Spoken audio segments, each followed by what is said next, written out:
পর্যটকদের পদচারণায় আবারও জেগে উঠেছে দক্ষিণের স্বর্গ, দেশের একমাত্র প্রবাল দ্বীপ সেন্ট মার্টিন। নানা দোলাচল ও গুজবের প্রচারণার অবসান ঘটিয়ে সেন্ট মার্টিন নৌ রুটে পর্যটকবাহী জাহাজ চলাচল শুরু হয়েছে। প্রথমবারের মতো ট্রাভেল পাসের মাধ্যমে কক্সবাজার থেকে সেন্ট মার্টিনে ছুটছেন পর্যটকরা।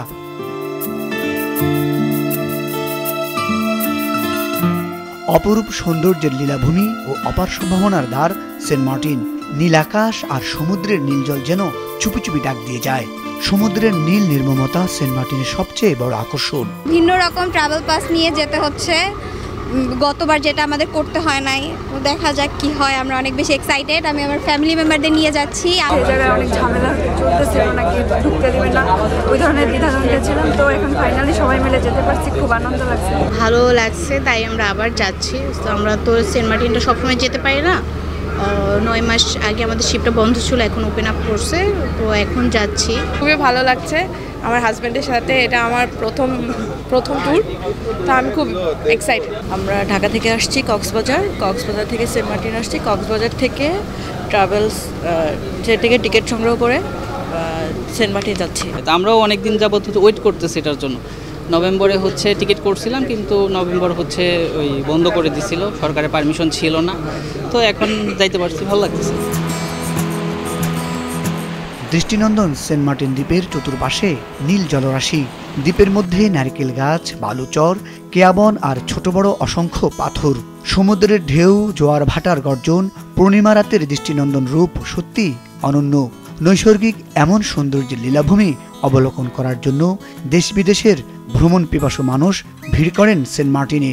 বেশ কয়েকদিন বন্ধ থাকার পর পুনরায় স্বপ্নের সেন্ট মার্টিনে পর্যটক যাতায়াতের দুয়ার খুলে দেয় ভ্রমণ পিপাসু মানুষের ত্রাপিত মন শীতল হয়েছে।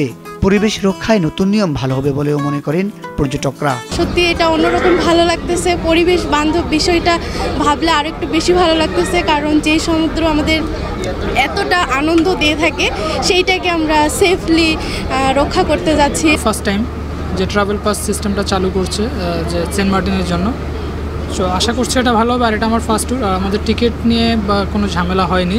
আমাদের টিকিটটা আগে করার আগে ট্রাভেল পাসটা করতে হয়েছে, তারপর টিকিট করে তারপর আমরা দেন যাচ্ছি, ফার্স্ট টাইম যাচ্ছি। ট্রাভেল পাসটা অনেক সুন্দর, আগে একটু হয়রানি ছিল, তারা একটা কথা বলতো যে দেখতাম আর একটা জিনিস। রোববার সকালে 653 জন যাত্রী নিয়ে সেন্ট মার্টিন যাত্রা করেছে এমভি 12 আউলিয়া নামের জাহাজ। পরিবেশ ও প্রকৃতি রক্ষায় সরকারের জারি করা শর্ত মেনেই জাহাজ চলাচল শুরু হয়। পরিবেশের দূষণ কমাতে একবারে ব্যবহারযোগ্য প্লাস্টিক বহনে করা হয়েছে কড়াকড়ি আরোপ।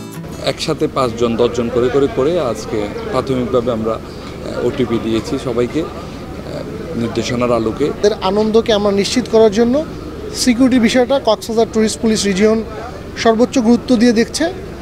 এর বাইরে সরকারি কিছু নির্দেশনা আছে যে সিঙ্গেল প্লাস্টিক ইউজের যে বিষয়টি আছে সেটা অবশ্যই প্লাস্টিক ইউজের ক্ষেত্রে এবং সমুদ্রে এগুলি ফালানোর বিষয়ে কিছু বিধিনিষেধ আছে। সেন্ট মার্টিনের যে প্রাকৃতিক জীববৈচিত্র্য এবং যে অপরূপ যে সৌন্দর্য এবং যে সম্ভার, এটিকে রক্ষা করার জন্য পরিবেশ, বন এবং জলবায়ু পরিবর্তন মন্ত্রণালয় থেকে নানা ধরনের রুলস এবং নানা ধরনের প্রভিশনস দেওয়া হয়েছে, যেগুলো আসলে আমাদের সম্পদ সুরক্ষার জন্যই কার্যকর। প্রবালদ্বীপ সেন্ট মার্টিনের পরিবেশ প্রতিবেশ রক্ষার দাবিতে দীর্ঘদিন ধরে আন্দোলন করে আসছিল পরিবেশবাদীরা। এর প্রেক্ষিতে দ্বীপে পর্যটক সীমিতকরণ ও রাত্রিযাপনে সতর্কতা জারি করা হয়। তবে ডিসেম্বর ও জানুয়ারি মাসে রাত্রিযাপনের নিষেধাজ্ঞা না থাকলেও দ্বীপটিতে 2000-এর বেশি পর্যটক যেতে পারবেন না।